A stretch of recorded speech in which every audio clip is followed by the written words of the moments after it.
What is the worst first date you've ever been on? I actually have an answer for this, if you want me to go first. Yeah, please go ahead. I once... Welcome to Frog Question Friday. Hello, everyone, and welcome to the podcast. Frog Questions is a weekly show where we read and discuss questions submitted by our listeners about life, the universe, or anything else that might come up. My name is Ben Mursky, and today I am joined by Caitlin Salvino. She's a writer. She's the creator of the blog, thecatholicbabe.com. Welcome, Caitlin. Hi, Ben. Thanks so much for having me. Thank you for joining us. So I got a question, and I've already shared the question with you that's kind of prompting this whole conversation, which I think, as always, these questions are, on the surface, can seem kind of simple, like there would be a really straightforward answer, but I think there's sometimes a lot more that we can talk about. So the question that I got, this is actually the question that was submitted through the website, was, how do I know if a guy is, quote unquote, the one? And then actually this is, I suppose, a secondary follow-up question. Do soulmates exist? And this question was submitted by someone named Rachel. Hello, Rachel. So I am, as I believe has been well documented, terrible at dating and giving relationship advice.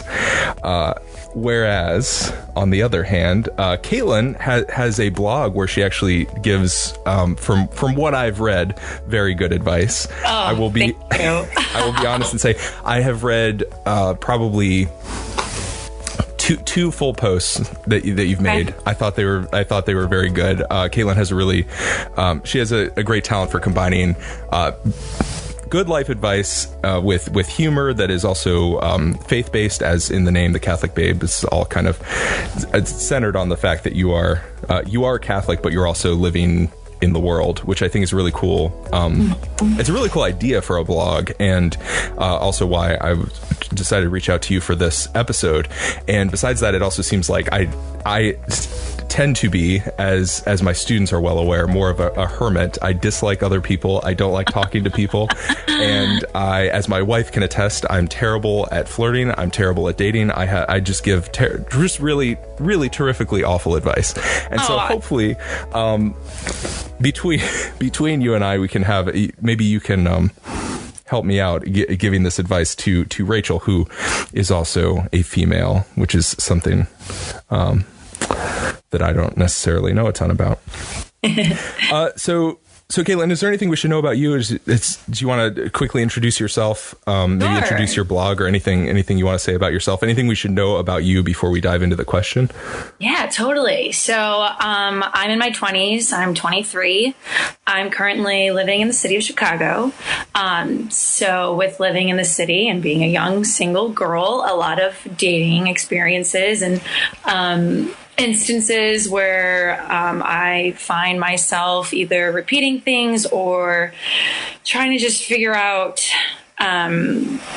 the journey of dating and figure out how to find my soulmate. So, Rachel, this is a excellent question, and I'm so happy that I'm here today and can kind of discuss this question and talk about from what my perspective is and basically what I believe God's perspective is about it as well. Yeah, and as you have actually mentioned this outright in your blog, this distinction between, I guess, dating in a way that is faith-centered, but also in a way that exists in the real world. I think that's a kind of a paradox that I think you have tackled or are in the process of tackling very well. Do you think I don't really want our entire conversation to center around faith, but I think maybe that's an interesting place to start because you are Catholic, and I guess just as a way of jumping into this conversation, do you think that dating as a Catholic is different? Is there anything that you do differently or look for differently as a Catholic than someone who isn't Catholic? Or maybe we can broaden it to just Christianity. As a Christian, is there something that do you think dating is different for you, or do you look at it differently than someone who is not Christian? I wouldn't say that I look at it completely different, because I think there are just certain characteristics about a man that a lot of women look for, especially at my age. But faith is a huge aspect in my life, and I believe that my partner also would share the same beliefs and same moralities as I do. But I think as an overall perspective, there are, kind of for me, I have a checklist, and I know many other girls who might not be as faith-based as I am definitely have this similar checklist as I do. So I would definitely say, yes, I believe faith is very important for when I'm looking for someone. But I still think that a lot of girls are still looking for the same thing I am. How highly do you think faith ranks on this checklist for you? Like, is it a deal breaker, or is it like, would you ever date someone who wasn't Christian? Right. So I wouldn't say it's a huge deal breaker. I actually had an instance where I went on a bumble date with someone, and he ended up being an atheist. Can you very quickly explain because I'm sure I know what Bumble is, but just in case anyone, no, I actually have no idea what that is. Can you explain? Totally. It's just a dating app that I've used. There's a few dating apps out there, but Bumble is definitely one of them. And it's basically you're just swiping and meeting guys that are in the same. So it's a swiping thing. Yeah. Maybe like Tinder. I've heard of Tinder, but not like the bad connotation that Tinder has. I wouldn't know anything about connotations. Okay. I understand swiping. Basically, what you do is, like, for example, I have a profile on there, and it like gives you an age range of what you're looking for, and you can put now you can put like religion, your job, what school you went to, but before it was really just like your name and age and what school you went to. So I didn't know that this guy was an atheist even going into the date. Okay. Yeah. So, for instance, that experience, I went on a date with him and didn't know that he was an atheist, and things kind of just came up gradually. And as much as I think I would have been like turned off by that away and might have not accepted a date, I'm happy I did, because we had such a great conversation, and I got to discuss like why faith is so important to me. And he just was so interested in what I was saying that I was just like, wow, God made this happen for a reason. Just for him to even just see why faith is so important to me. And he was just like blown away. And I don't know if maybe that meant, he might seek faith or look into it more than he's ever had before. But that definitely was an experience where I think there's, I still think that you should give people who aren't completely believers a chance, because you never know what you can spark in their minds from what you have with your relationship with God. Yeah, that's it's a really interesting thing to think about. Oh, sweet. Can I read to you from your blog? Yes, please. Because I was even thinking like I should probably reread like what I've written out in public. Well, it's okay. I can. I'll reread it for you. Okay, great. So I'll having your own blog read to you. I feel like that would just be my nightmare if anyone just found something that I had written and read it back to me. So no, totally why not do it live? So this is from your blog. I don't remember the name of the post, but you were kind of mentioning that there are like specific things you're looking for. So these are Caitlin's words. Okay, let's be honest. We all create a fantasy man in our minds. He becomes this ideal image in our brain when he clearly is not. Every girl has a checklist, whether we want to admit it or not. And then you go on to list things that you're looking for in a relationship. And do you think, like, what role do you think that checklist, if this is, as you're proposing, everyone has this idea or this checklist, this ideal in their head, like, how much do you think that checklist or that ideal person, what role should it play? How much should that guide what you're looking for? And at what point, or does it ever become a hindrance to moving forward? Yeah, well, first of all, I mean, there is no perfect guy out there. And I think a checklist kind of makes it seem like you need all these perfect qualities about this person.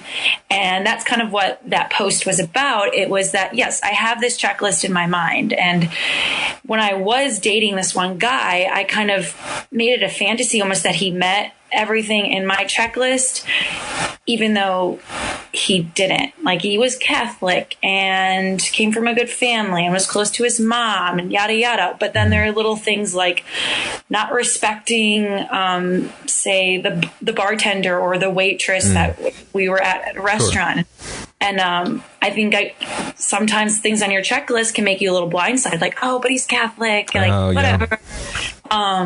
So I think a checklist, like, yes, it's great to have because you should totally have expectations, and you should totally know your worth when you are dating someone. But I think there's little things on the checklist that can definitely be not necessarily fully ignored, but there's more important aspects of the checklist compared to some things that you might think are important, but they're not. Do you feel like your checklist evolves over time? Like you? Oh my gosh, yes. Totally. Were you going to add on to that, or? I have a follow-up question, but unless... Yeah, no, I mean, just from dating experiences, like, I realized, he doesn't have to be necessarily completely athletic, even though that's on my checklist. I mean, when we're little girls or whatever, we, like, create, the guy has to be, like, athletic and this and that. And I'm totally learning that is so not the case, too. The concept of a changing checklist, I think, is really interesting. And if I can just share... I didn't really date at all until I was in college. And then once I was in college, I had this idea that, because I saw people dating and like getting their heart broken. And I was like, that's not for me. I don't want to have to deal with that. So I had this idea that I would wait until I met the perfect person. And then that way I would date one person and marry them. And then I wouldn't have to deal with dating ever again. Yeah. And that seemed, what? I said, sounds pretty nice. Yeah, it sounded great. And dating is the worst. I don't think I ever really had a checklist, but if you had forced me to write one down, I think I could have, because it was there in the back of my head. And what I think is interesting is that in that process of when I finally did start dating, the first person I started dating, it was... I had an idea of the person that I wanted, or what wanted is maybe the wrong word, was looking for, a quality I was looking for in a partner. And I think it's kind of similar to what you were just saying, is this person seemed to check all the boxes, and then for some reason the relationship still doesn't work out. So then you sort of have to ask, like, well, what the heck happened? Like, it felt like this was correct. Like, it seemed like all the boxes were checked. It seemed like on paper, if I had created a checklist, that it would have been perfect on paper. So why did it end? And I think part of that, the destruction of that relationship, which was awful, because breakups are awful, but part of that, like the destruction of that relationship, led me to realize that there were actually problems with my checklist, if that makes sense. Like, not that there are qualities I was looking for that were bad, but that maybe there are qualities that should have been on my checklist that weren't. So I don't know. I am unsure where I stand on that whole. I jokingly tell my students now that they shouldn't date until they're 30, and then, and then even then, no dating until after you're married is my official advice. But I don't know. I mean, there's, the process of going on dates and having your heart broken, I think may just be a healthy part of forming what that person should be. Oh my gosh, it's so much about growth. I mean, the amount of guys that I've even dated for just like a couple of weeks or gone on a few dates, but then things don't work out, and you still, not that you're fully heartbroken, but it still hurts and it's tough, but you definitely grow and learn from those experiences, which is what you were saying with like how your checklist changes. I mean, by growing through that, you're like, okay, I like this about this person, but not so much about this person. And it kind of just, I'm hoping it's all going to weave together, and I'm going to find ultimately my soulmate. Right. But I do think that, life is full of ups and downs, and dating is going to be ups and downs. And I think it's all just a growth factor. Yeah. I mean, completely. I think a word that I probably should use at this point, and I don't think either of us has said it yet, but the word discernment, this idea of figuring out what the right path is. We enter into this discernment trying to figure out what we're going to do as far as a career, trying to choose a career path. We discern through dating. Dating is discernment. It's how we're trying to figure out what the right fit is for us in a person or in a job or in, I don't know, your gym membership. I don't know where else. I don't know where else it happens. And that even makes sense too, because as much as you want to have a checklist and you want to, for example, like control your life path, like that's not up to us. It's up to God. So I think that's another huge thing, is that you make yourself miserable if you're trying to control and have a perfect relationship and seek a perfect partner, when you just kind of, I think I had a blog post talking about letting go and letting God, because there's a time where it's like, yes, you want to control your career and figure out what your future is going to look like, but at the end of the day, it's God's plan. So I think that also puts my mind at peace is when, say, for example, I was dating a guy and it doesn't work out. I can't get so hung up on the idea where we're supposed to be together and this and that. It's like, no, this is happening for a reason. God put him in my life for a reason, to learn something from that. But at the same time, I have to accept that maybe he's not meant to be in my life anymore, and move on and date another guy and see what happens. Sure. Yeah. And I think another thing is, like, it's so easy to be scared and not keep dating because your heart was broken. It's hard to put yourself back out there. But for me, it's kind of like, okay, it didn't work out, but that's not going to stop me to still being out there and trying the dating apps, or meeting new people and going out and meeting guys in public or whatnot. I think that's another thing, is that it's so easy to get scared. And I've been denied multiple times, or things haven't worked out. And it's just a matter of just keep pushing through, kind of like with your career too. It's just keep putting that energy out there and praying about it too. Gosh, like for me, it's all about talking to God about it. Yeah.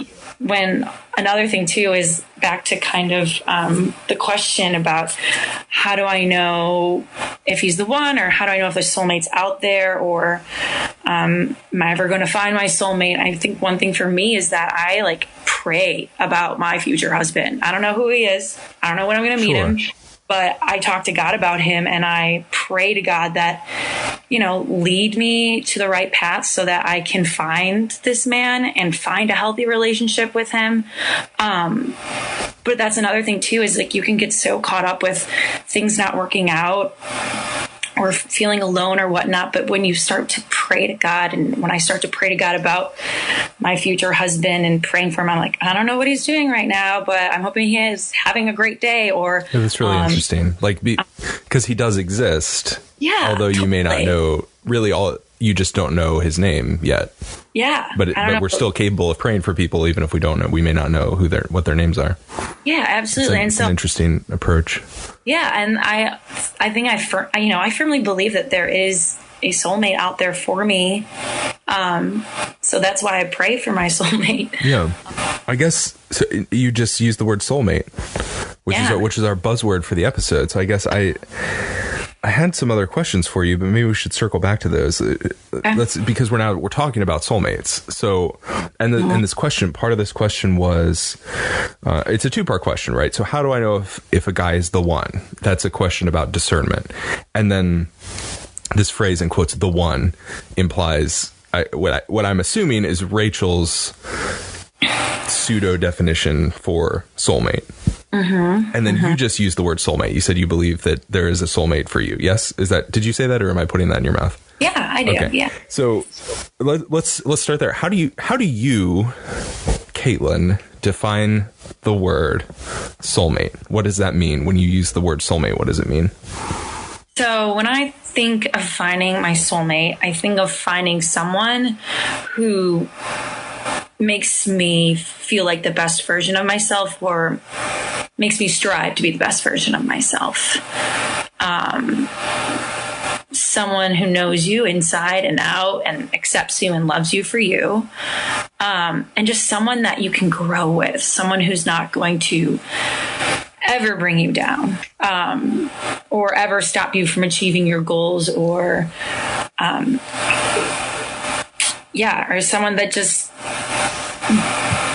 is like the perfect fit for you. But necessarily, I don't think a soulmate, you should think that that person is perfect, because there is no such thing as a perfect person. So, but still yet like that solid fit. Okay. Not necessarily that perfect fit. Because I hate using the word perfect, because perfect does not exist. Well, you don't have to use it. I didn't make you use the word perfect. You use the word perfect. But so far what you've described is, in my opinion, just you're describing a good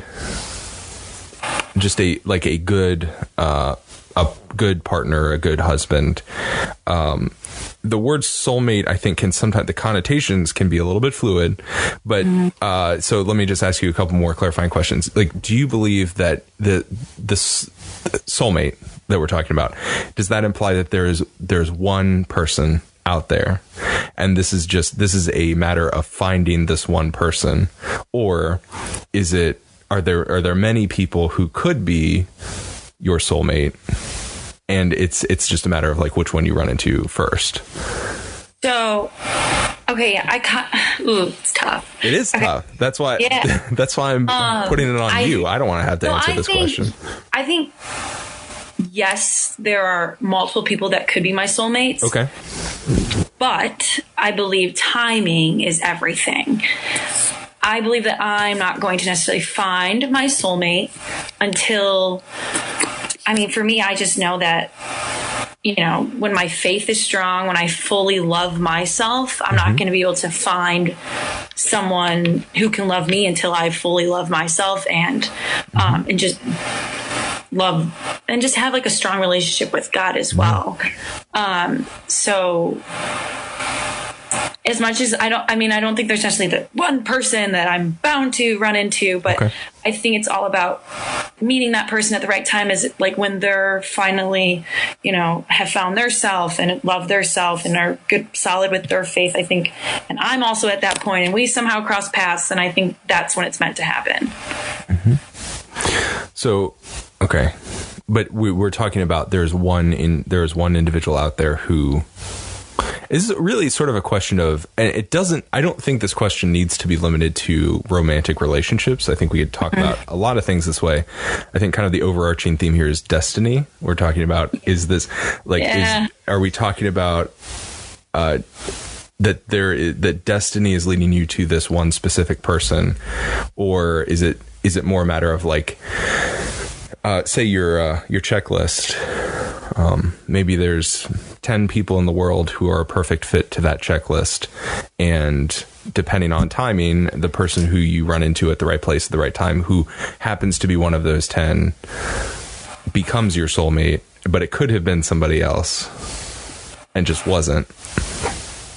You see what I'm saying? Yeah. Or are we talking about just this one person who all along you've been destined to run into at some point? So I think there is one person that you're destined to run into at some point, but I do believe that there are other people out there that might meet your checklist, but they're not your soulmate? No. Okay. So there are lots of people who could meet the checklist. I think there is one. Yeah.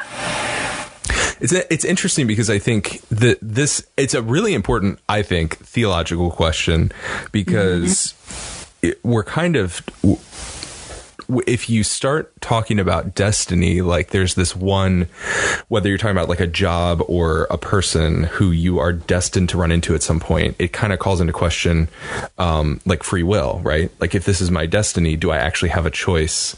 Like, do I have the free will to choose something else or not? And if I do have the free will to choose something else, then what if I choose to go in a direction away from this person who I might define as my soulmate? Does that mean I'm destined to never be happy? That's the complicated and weird part of the question. But Yeah. I think it's interesting because I think we, for some reason, and maybe it's just because it's romance and people love romance, I don't think we struggle that much when we talk about the idea of vocation. We talk about vocation a lot, how you are called to this profession, whatever it might be. Like, you might be called to religious life, or you might be called to being a construction worker or like a graphic designer. And I think for some reason people are just like, oh yeah, this is your calling. Like, you have the qualities that fit this profession and you are perfect for this profession. You were made to do this. God wants you to do this. For some reason, no one has an issue with that. But then when we talk about it in the sphere of romance and say there's this one person who you are tailor-made for, whose qualities complement yours, suddenly it becomes, I don't know why people start to question it, like it's stripping them of their free will or something. I can get on board with the idea that there's one soulmate out there. I think it's sort of, it does make sense, at least in the way that we talk about vocation right now. It makes sense, right? Like you are called to certain careers and you are called to certain people. I think not just in a romantic way, but like as friends too, right? Like you have a vocation to friendship, like to serve your friends in a way that is self-sacrificing. You're called to eventually serve a spouse the same way. You're called to a career. I mean, there's a lot of vocations. You go through a lot of vocations. I do think you're kind of, in some ways, when we look at maybe divine providence or whatever other label you might want to put on it, that God has formed you for a purpose, and that purpose includes a lot of things. And one small part of that, this grand path that you're on, is like one small part of that is, like a romantic partner. At least that's kind of the way that I see it, which I think is what you were getting at. The bigger question then becomes like, well, what, how do you know you're going to find this person? It can put a lot of stress on, you've defined soulmate in a way that I think is similar to the way that I've heard it defined, probably similar to the way I would define it. So do you feel the stress of when you're first meeting a guy, like wondering, like if this is like, do you use the phrase the one? Or, oh yeah. Okay, so it's similar to Rachel. How do you know if a guy is the one? So I think the first part of her question is really this struggle of like, I believe that there is such a thing as a soulmate. I believe that this guy, the one, is out there. So how do you know? So now I think we're kind of getting back to discernment. So how do you know? Yeah. And do you ever feel like that? Do you ever have that pressure kind of like weigh on you, or are you able to kind of just put that out of your head when you're? So, with knowing that if this person is the one, I don't think I've found the one, so I can't necessarily say like, oh, these feelings that you feel or what it is like to find the one. Have you ever had? Sorry, yeah, no. Have you ever had a friend? This is just something I've seen happen. A friend who is dating someone who's like, this is the one. And you, as a good friend, are like, no, he's not. Like, this guy is the worst. Oh, yeah. I mean, this happens. I mean, I do it all the time. Say I go on a first date, I'm already like, stalking him on social media and seeing what his family is like, or like seeing, who could potentially be my like future mother-in-law. Like, I mean, I think girls do that all the time. It's like they meet one guy and they put in all of this fluff in their mind of like,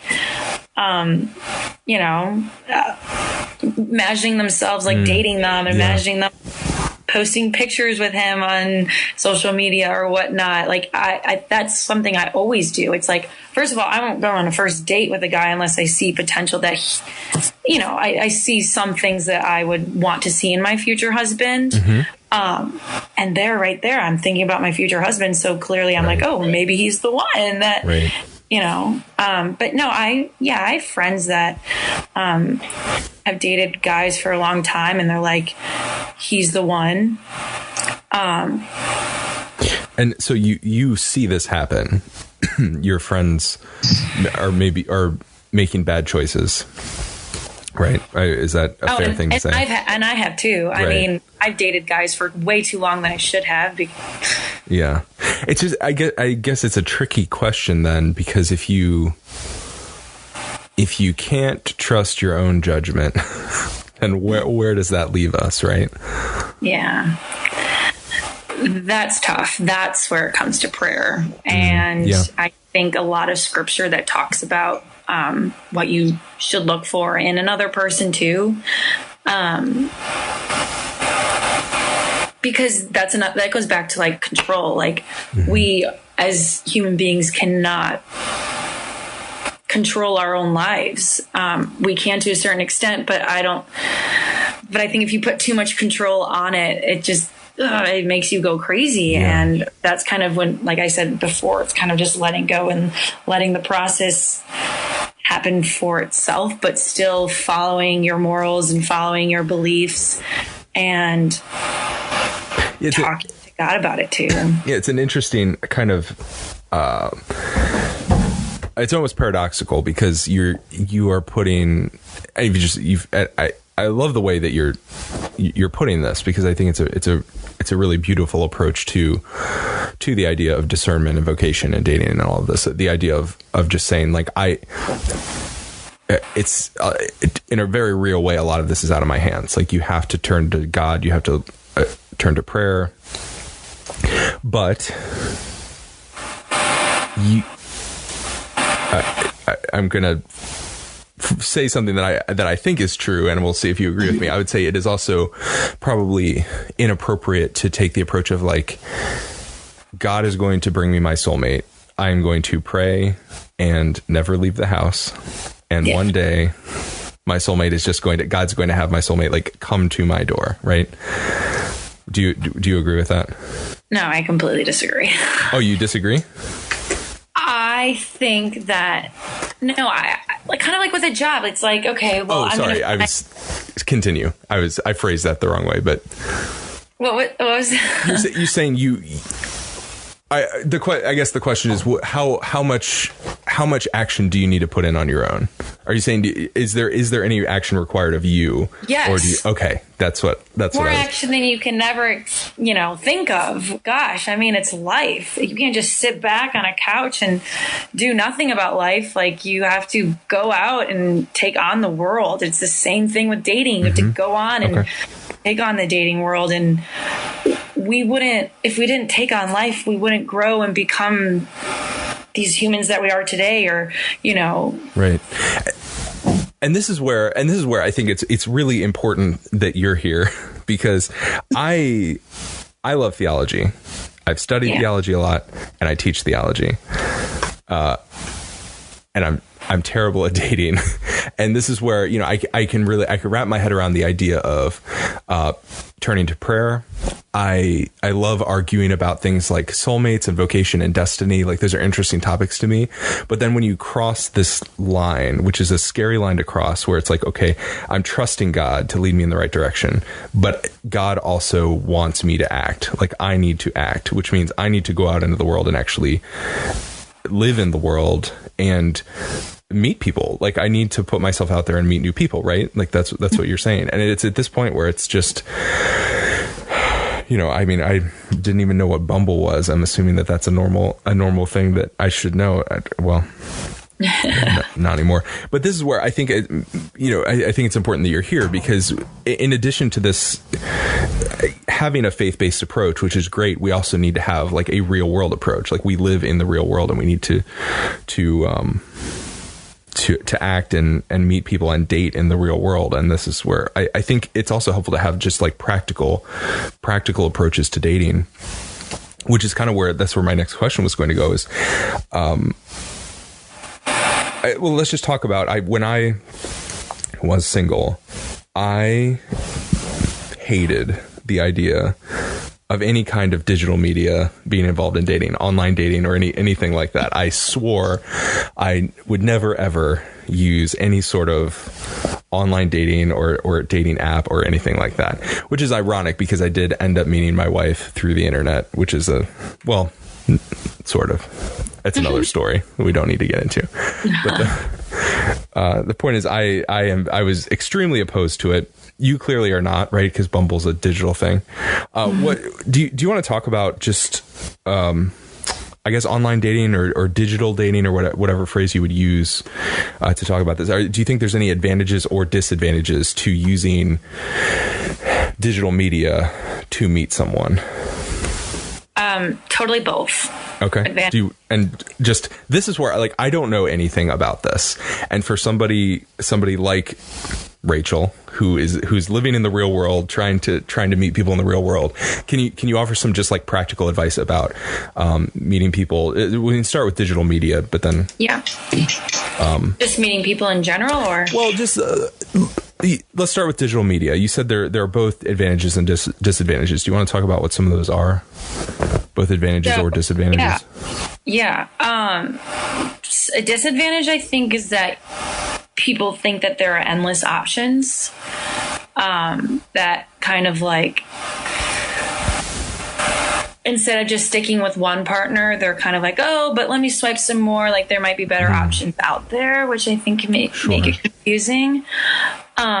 Also, it's so hard to just connect with someone when it's just like this messaging going back and forth. Like I'm huge about doing things in person and talking to someone in person. And do you have like a line that you draw between like a relationship or talking can only go this far digitally before it needs to? Oh, if they don't ask you out for drinks after like maybe like 10 back and forth messages, it's kind of like, okay, what's going on? I'm not just going to be your pen pal and, keep messaging. So that's kind of my... So 10. Okay, I write that down. A little bit more, but like if you're just messaging a guy back and forth for days and days, and it's like, okay, Thursday night's coming up.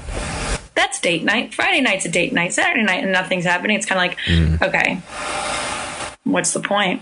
Yeah. And some people, I think, just like being on dating apps and conversing, say, with a girl just to keep them occupied or keep them. I was just going to ask, like, what is it? Why do you think that happens? Like, I can't even wrap my head around why that. Okay, I think it's because, when you get like a text message or a notification on Instagram, it's kind of like a little like, whoo, like, I don't know, you get. Okay. Like there's like that gratification that you get when your phone lights up. Sure. Nowadays for us, I don't know. And I think that might be something. It's just kind of like someone's watching TV and they're bored with the commercials coming on, so they'll just go on their phone and check their Instagram feed. I think it's kind of the thing like, all right, I'll message her back. So that it may just be, they may not be actually interested in a relationship. It's just they like the gratification of the exchange, that kind of thing. Yeah. That's interesting. This is all my nightmare. So this is why I'm asking you. But so, seemed like, mostly disadvantages. Do you think, what are some advantages like to using apps or the internet? Yeah. Advantages are, it's just an easy way to meet people nowadays. Back in the day, I guess you'd be waiting in line at a coffee shop and no one would be like on their phone and like, conversing with their phone rather than the person that's next to them. So I do think nowadays it's a lot of people don't talk in person when I wish they would. So I think the apps kind of give that. It's an advantage that you can just meet people easier. Or if you're like trying to get over, a relationship, instead of like waiting to just meet a guy a random time, it's nice just you can swipe through and maybe have a date the next week or something. So let me tell you why I was so averse to the online dating thing and see if this is something that resonates with you or maybe you disagree with me. I always thought... I feel like I never even thought about the concept of like apps. I don't know if it's that they weren't things like Tinder or presumably Bumble. I don't know if it's that they weren't there or if I just wasn't aware of them. But for me, it was like, I remember like just the like Match.com or eHarmony or whatever. My thinking was, if you meet somebody through one of these apps, the purpose of the app is to set up possible romantic connections, right? So from the first moment that you interact with this person, I feel like it has the full weight of like soulmate. You know, like it's like this, the question of, is this the one, is there from the moment you first start talking.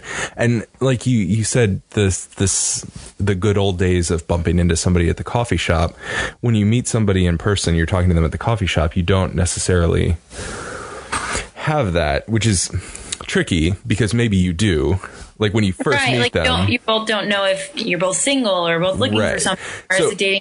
Yeah. So like in my head, I meet someone, I'm like, oh, maybe this is the one. Like I'm thinking that, but the meetup at the coffee shop isn't putting any kind of pressure because we're both just there for coffee. So there's not this like looming pressure of destiny hanging over us where it's like, is this the one? Like, is this the moment the universe has chosen to push us together? Versus I feel like in online dating apps, even though it's a really simple thing, it's like in that moment, it's like you've made a connection with someone and this literally could be your future husband, right? So I always just thought it was too much pressure. Like that's just too much pressure to put on people going into a first meeting. So that was like, yeah, I get what you're saying, where it's both you're expecting like something romantic has to come or out of it's this. kind of like romance or nothing, right? Like no one's using Tinder to find a friend. I assume. Yeah. Or maybe they are. No, I mean, maybe the guy who doesn't ask you out after 10 exchanges, maybe he's just looking for a friend. But it's most people, it's like, you know, we're not just wasting our time. Like there's a reason we're doing this. And the reason that you're doing this is like really important. So I don't know. I was just like, that's too much stress. It's too much pressure. Anyway, but you understand what I'm saying, and it seems like you agree to a certain extent, or like it's too much pressure to get on like a dating app because you know going into it that person is I don't think it's a ton of pressure to get on the app, because getting on the app could just be like, I don't know, like a fun way to pass time. Yeah. But I'm saying when you meet somebody through that app, the conversation between the two of you, it's like artificial pressure has been put on that conversation. Yeah. Yeah, I get what you're saying. But at the same time, I mean, you're both putting yourself out there to see if there's a connection or not. And if the 1 hour that you're at a coffee shop and you're on your Bumble date or whatnot, there's no connection there, then it's kind of just be honest with that person and onward on. Okay. Does that make sense? It makes sense.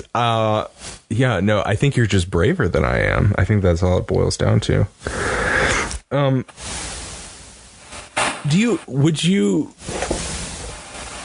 So aside from, I think digital media is a huge way that people meet in the modern world.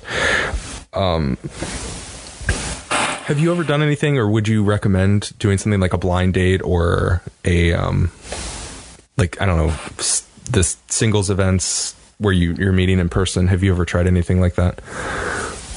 I have not. Oh, okay. And I heard of this like speed dating thing that happens. Oh, speed dating. Yeah, that was. Yeah, I mean, it's kind of like blind dates, but sure. You don't know who's going to come sit next to you and you have to talk for a couple minutes. I've been wanting. That sounds like hell to me, but that's. Yeah, I don't know. I've heard of it and I've been thinking about wanting to do that.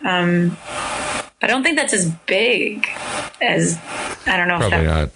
I mean, because everyone's just on these dating apps. So it's a lot easier to use an app, I think, because for speed dating, you have to commit. It's like you're committing your full evening to meet and talk to the number of people you could probably meet and talk to through an app in like 15 minutes. You're just like text back and forth, and it is just like meeting for the first time. So, yeah, I think dating apps definitely take off that type of pressure, though.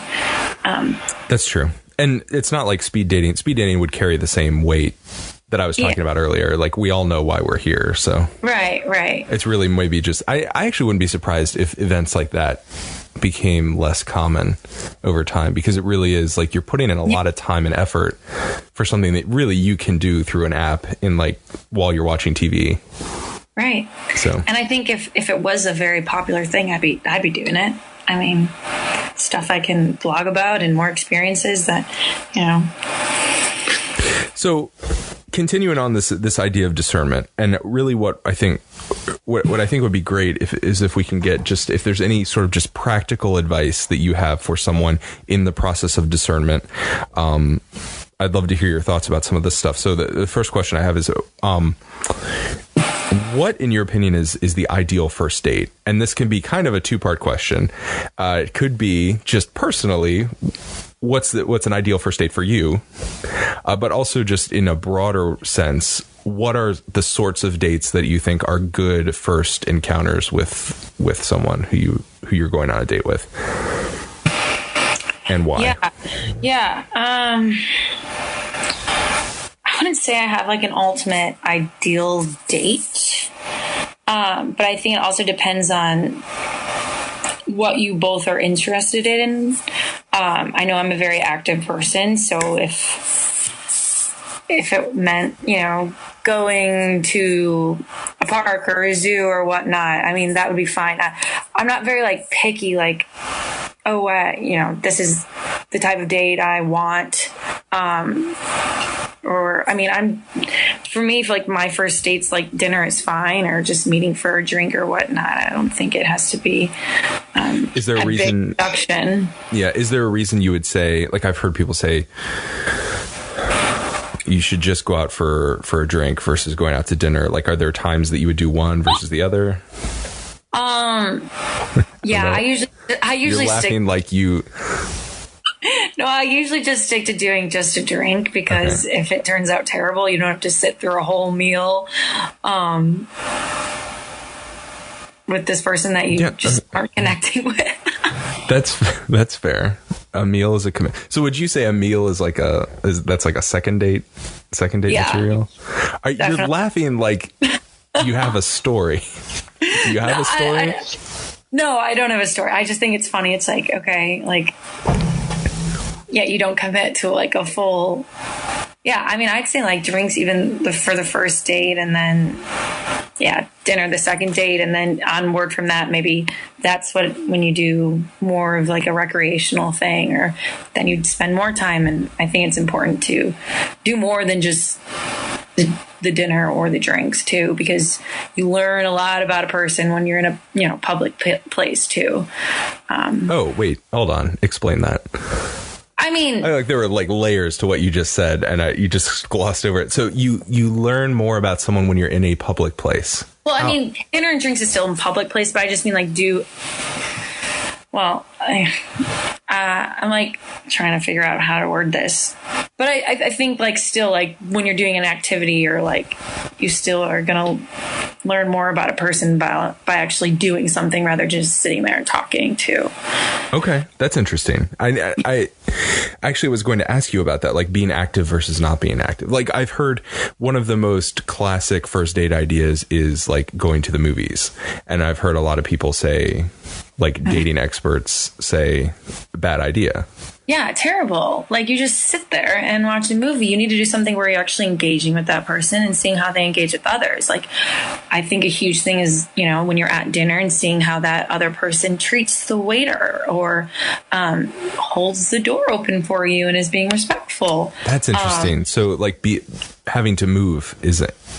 Yeah. Like having to move from like the car into the door. Like it's a simple, that's interesting. It's a simple idea. It's like the littlest that you learn. things, but still can tell you a lot about someone, I think. Yeah, that's interesting.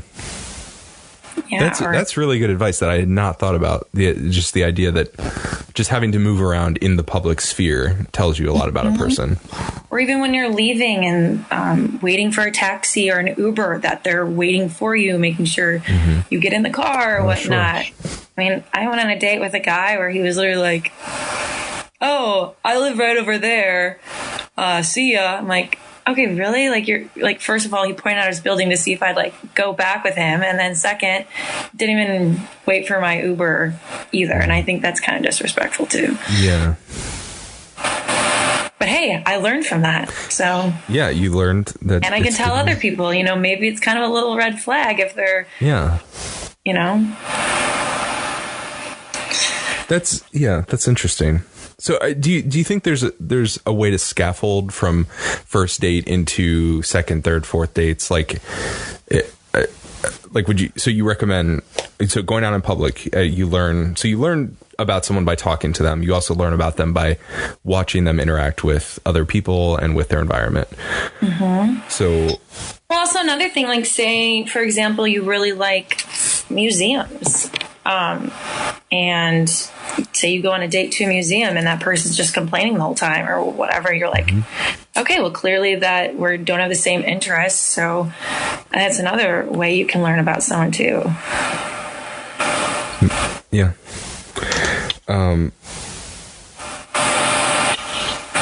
Do you think so? So you recommend something like just going out for drinks is like the first date. That's a good first date idea. Yeah. And then get the premise of this person. Yeah, totally. And then as you get to know them a little bit better, you go out to dinner, you get to talk to them a little bit longer. It's more in depth. And from that conversation, you talk about your different interests, and maybe that leads to being like, oh, we should totally go to that or go see that band that we both like. And that's how it sparks. And then so you learn about shared interest. And then as you get to know each other better, then you start doing things that are more interesting. Yeah. So this is the question now. We talked about kind of scaffolding dates, and now we've gotten to it. So when do you know? When do you know? When do you know if? How did she phrase it? How do I know if a guy is the one? So I'm asking you for practical dating advice. I've asked you for practical first date advice. How do you scaffold from the first date into later dates? Which I think you've given really good advice on that. So now this the next step. So we get to know each other better. We're doing things that we share in common. What are you looking for? Like you personally, I guess. What is the sign that you're looking for that this is potentially the one? Or maybe that conversation starts happening earlier in your head. But what does that process look like for you? I think one is being yourself around them. And having a connection with them. I think that's so important. And someone that you do share, some common interest in, like doing the similar activities and going to places that you both enjoy. But yeah, I mean, the soulmate question, it's so tough because I feel like maybe you might not even know that this person is your soulmate until you date them for a long time. It doesn't, it might not happen right away, and that's okay. Because it takes so much time to get to know someone. And I know another thing that's big with me too is kind of like introducing this person to my friends and to my family and to the people who love me the most and know me the best.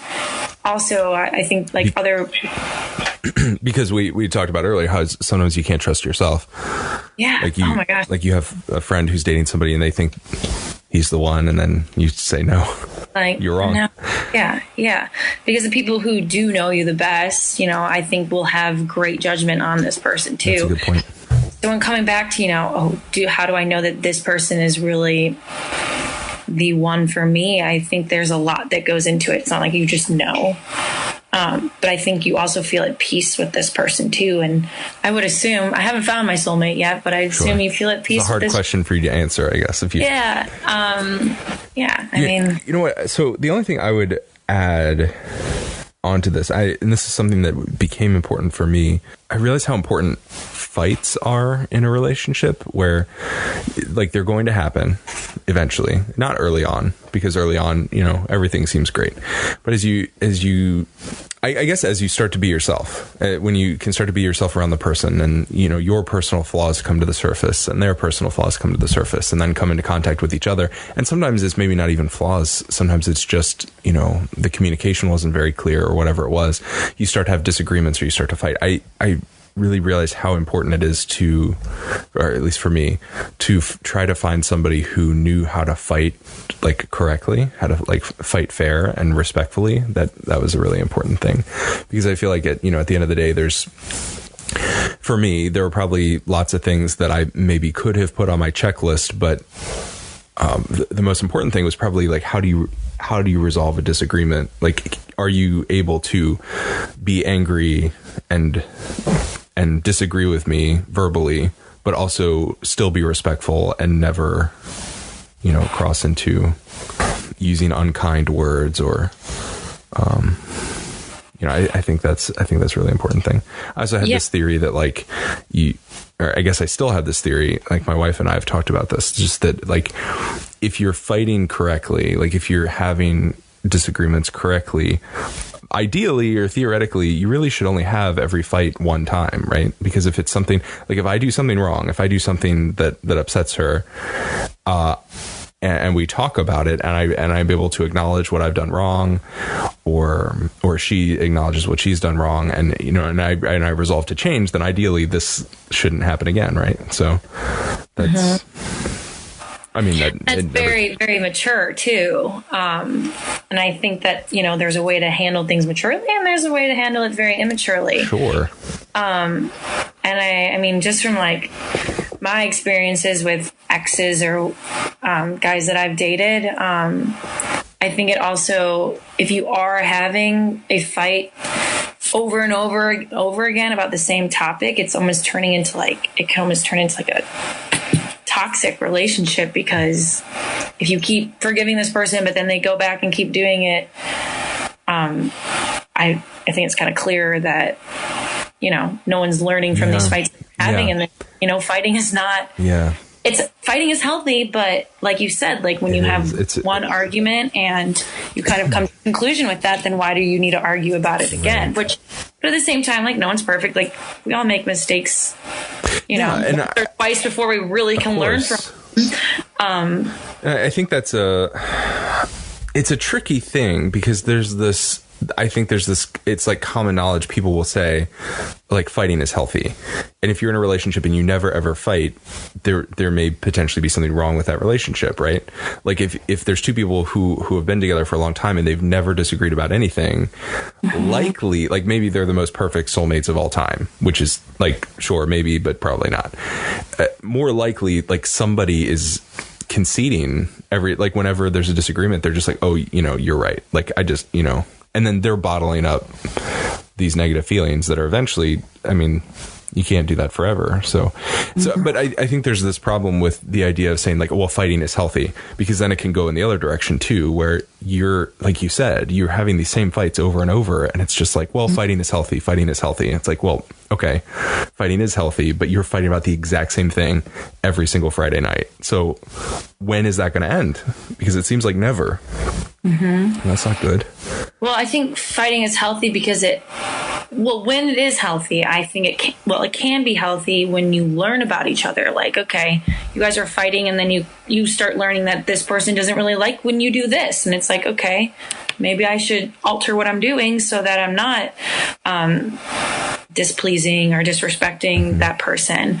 But then again, I think it can be completely unhealthy if it does turn to you having that same argument over and over and over again, or just, when you're feeling, I don't know. I think, when you do fight and you come to a conclusion, you feel better about it. And when it doesn't come that way, I think it's just, you keep being disappointed, and it just turns into, like I was saying, it could turn into a toxic relationship. Well, I think we should probably move on to, we'll call this the lightning round. It looks like I have four questions, not that many. Okay, so 4 questions. I'll ask you in a row. You don't have to, we're calling it the lightning round, but you don't have to be snappy. You can give a longer answer if you feel like you need to. Bring them on. But I think these are pretty straightforward. So number 1, very straightforward question. Who should pay on the first date? For me, the guy has to pay. The guy has to pay. Yeah. Do you think so? So chivalry is not dead for you. Do you think these old, kind of, I guess you might call them like old school chivalrous ideas, do you think any of those, do you think there's any line between like what of the old school ideas should change in modern society and which are kind of timeless, or do you think it's all... Okay, for the first date, I do think the guy should pay. But also I think maybe some guys want to pay, and I think it might make their ego kind of go up a little bit, that the fact that like, oh, I'm paying for this, and like this is on me. I am still old school with like, even when I'm out with my girlfriends at a bar and a guy offers to buy your drink, I just think guys like that. It kind of gives them a little confident boost, right? No, I think so. I think the argument against this would be that this tradition comes from a time when men have the money. Yeah. Right. Like, so they have the money, so they should be paying. And so the argument would be, well, men and women are both equally working, equally able to make money, so it should be equal, like you should split the bill. Which I guess I get. And to some extent, maybe, like, I think some of these traditions, like, maybe should change. But also, and then there's people who will argue that, like, a guy holding the door is sexist, these sorts of things. Which you had a visceral reaction to that. I mean, come on, guys have bigger muscles too. It's like they should be holding the door. Whoa, that's sexist. I don't know. I'm pretty traditional when it comes to that. I'm not very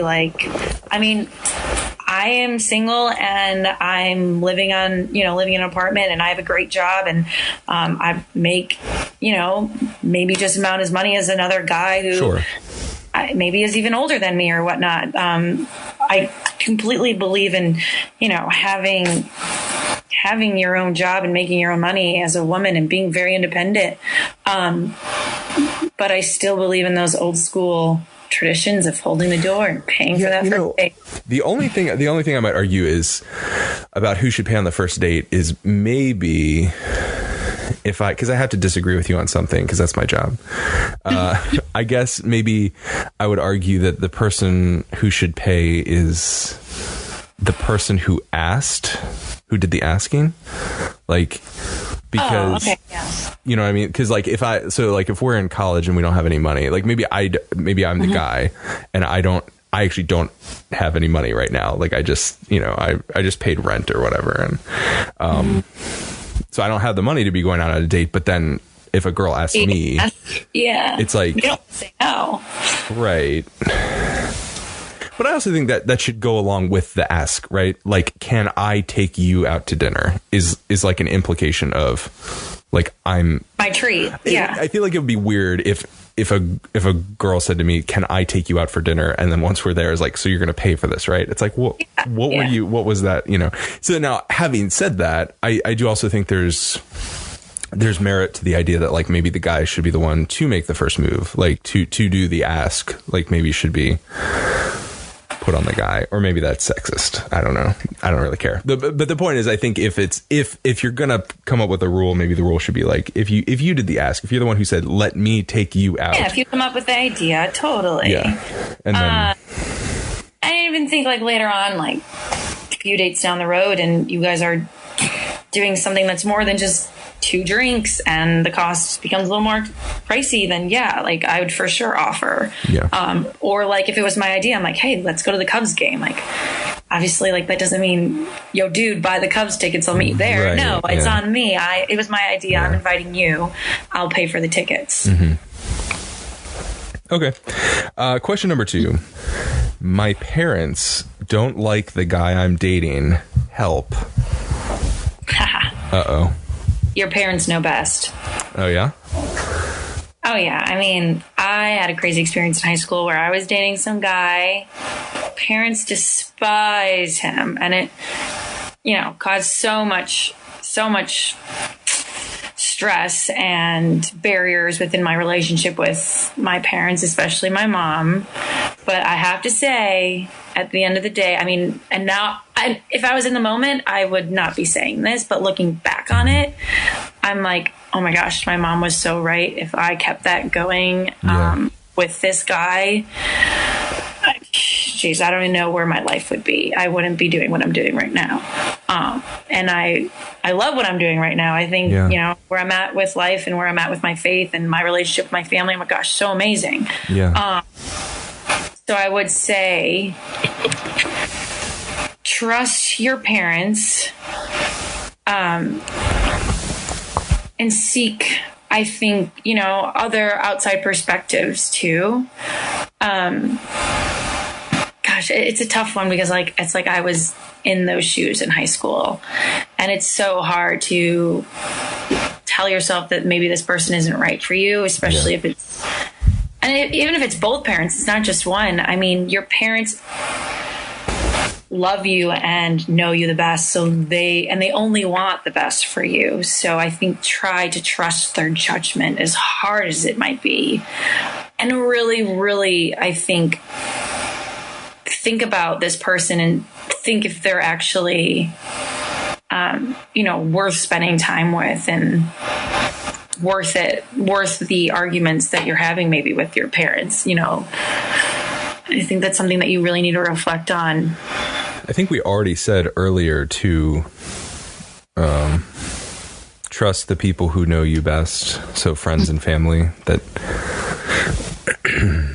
if you know from experience that you sometimes can't trust yourself, then you need to trust somebody who has a clear head. I mean, we know, I talk about this in my classes sometimes, just like dopamine and serotonin, and like there's chemicals in your brain that make you, like, our brains are designed to make us dumber when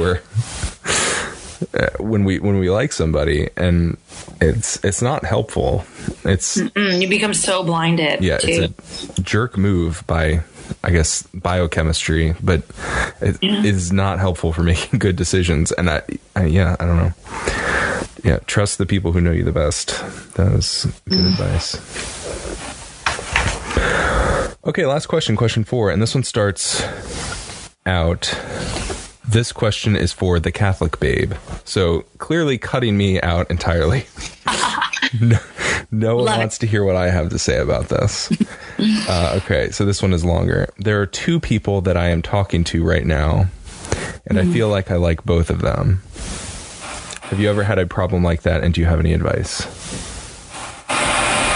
Yeah. You can date a couple people at the same time, not necessarily like serious relationships. God, that's my nightmare. I emotionally couldn't handle that. And this is why, okay, I'm sorry. I know the question was very specific that I wasn't supposed to answer. So go on. I won't talk. No, go ahead. No, I don't have anything more to say. That sounds like a nightmare. It sounds like my nightmare. Like I just can't handle. No, I think that is something, especially like at my age, if it's still a great person and you see potential with that person, you shouldn't just cut them off just because someone beat them to the chase and started talking to you first. And you never know, maybe a romantic relationship might come out of one of them and just a friendship out of the other, or 2 great friendships. So I don't think you should ever, I mean, if she or he is just talking to them, I think there's no wrongdoing. But when it comes to a point where, exclusivity becomes a topic with that person, I think that's when you have to come to terms with who you're having better connection with. So you draw the line at the talk. Yeah. And I think you should know, I think it might happen like naturally too, when you feel that, you want to be exclusive with this person more than the other person. Mm-hmm. But at some point, should you be the one to initiate that talk at some point if it doesn't get brought up? Totally. Yeah. I mean, if you're feeling, strong about that person and you, it feels natural to bring up, then yeah, of course. I feel like that the emotion, like, so the question says, I feel like I like both of them, like that. It just seems like that would be so confusing. Like both crushing on them. Yeah. That just seems like such a confusing situation for me. Yeah. I haven't been in a position like that where I both, liked these people the same amount. I mean, I've talked to like a couple guys here and there, and it's kind of like when I'm like, okay, that's going nowhere. But yeah, if you both like them, or if you like both of them, I'm trying to think of what's the best advice about it. I mean, my advice is to stop dating everyone and just take 6 months and do a hard reset. Just don't talk to anyone for 6 months. Go on a silent retreat. I would say just continue to develop those relationships with those people and see what happens. Oh my gosh, I can't. But if it becomes too stressful, maybe so cut off both of them. And then, it stresses me out so much. But fine, whatever. This is why you're here, to actually give good advice, while I just tell everyone to break up. That is my advice most of the time. Like, whenever I talk to teenagers and they're just like, so like I'm having guy trouble, I'm always just like, break up. Like, that's my first and usually last advice is like, break up. But I kind of like that advice, because if you're having trouble and it's more than just a simple solution, and maybe, you should break up with that person because it's not meant to be. Okay, there you go. Good. I have I have your support then for my always break up, never stay together advice. This is also what we're talking about. I don't know. I think sometimes high school relationships are, I don't know how I feel. What was your opinion on, like, at what age, like, how young is too young to be, like, dating? Do you have an opinion on that? Mm-hmm. I said at the beginning of the beginning of the show, I said 30. Would you say older or younger than 30? Oh my gosh, way younger. Oh, okay. I mean, in high school. So you think high school's fine? It's so hard, because I feel like even now I'm like getting like this parenting like type of mind where it's like, oh, I'm not gonna let my daughter like date until like, she's way older or whatnot. But you can't help it. I mean, crushes start as simple as like first grade. I can help it. My wife and I just had a daughter. She's 6 months old, and she will never leave the house. Yeah. Well, congratulations too. Thank you. That's amazing. Yeah, I don't know how I feel. Like I said, I guess I always had more of a hard line approach, where it was like, I mean, it is a reality that relationships that happen early on like that there can be a lot of immaturity, and from my perspective, and this is my perspective in high school, when I was in high school as a high school student looking around, I was like, everything in the dating pool right now is terrible. I'm going to wait until the dating pool gets better. So that was my perspective in high school. And now, being older, looking back with more of a protective view, I see teenagers dating, and it's like, it is interpreted as being mean or curmudgeonly, but it is coming from a place of, I want to protect their hearts. Yeah. And I don't know if that's misguided. Immature relationships can just become so like destroying too. Yeah. But I don't know. It's tough, because I don't know if it's, is this the right way to go about it, by saying, you should wait to date until, or are some relationships, because in another way, I look at the drama that happens in high school. It's interesting, because people always point to like high school students, teenagers, is like, oh, there's so much drama, so much like gossip and drama and backstabbing. And the thing I think is interesting about high school is that high school is just, it is real life. And the only difference between high school and everything else you'll do for the rest of your life is that high school is honest with itself, and it is like open and honest and is what it is.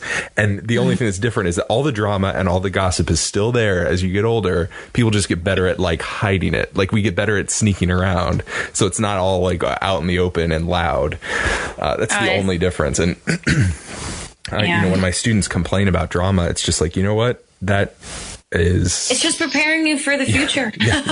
I used to have a big problem with group projects. I used to think they were terrible, because it was, there's always that slacker who got an A because everyone else did their work for them.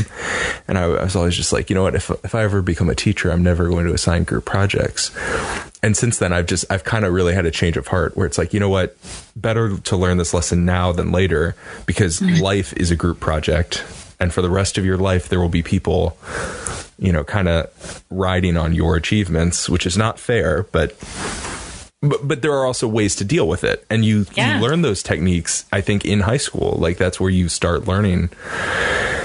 Anyway. Absolutely. Oh my gosh, I love hearing that, because like thinking about that, it's so true. You never even the personalities that you have surrounding you, like in high school with friends, like you see those personalities also within like people in your workspace or within your job when you're in your 20s. It never goes away. It does not. It sometimes gets more complicated, but it's all the same. The same problems over and over. Yeah, and I think learning it earlier makes you kind of steer clear as you do get older. So maybe dating in high school is fine. I don't think I'll ever be okay with it. Well, look at that. We came full circle. I know I've learned a lot from who I've dated in high school too. And I'm seeing, I even like have gone on dates with someone. I'm like, oh my gosh, this person is exactly like my ex. Not good. Right, Let's not go there again, Caitlin. Yeah. Good. Okay. So that concludes our show for today. Caitlin, thank you for joining us. Do you want to go ahead and plug your blog, your Instagram? Where can people follow you, learn more about you, hear what you have to say? Yeah. Well, thank you so much again for having me. I loved talking to you. This was so great. But yeah, if you want to follow me, I'm on Instagram under The Catholic Babe. And then my website is www.thecatholicbabe.com. And also, if you want to send me questions or talk to me more, you can always email me at thecatholicbabe@gmail.com, or just direct message me on Instagram as well. Awesome. And if you would like to see photos from this or other shows, or just stay up to date with Frog Questions in general, you can follow Frog Questions on Facebook, Twitter, Instagram, or Snapchat. If you have a comment about today's show or a follow-up question for Caitlin, you can submit that through the question box on frogquestions.com. And Caitlin, would you, if I get more questions on this topic, would you be open to joining us again in the future? Oh my gosh, absolutely. You know what? Valentine's Day is coming up soon. Maybe we should do a Valentine's Day episode. Ooh, that would be good, actually. Yeah, that's perfect. That's a really good idea. We'll talk about that in just a second. Thank you for listening. Don't forget to subscribe to Frog Questions wherever you get your podcasts so that you never miss an episode. For more information or to ask a question of your own, please visit frogquestions.com.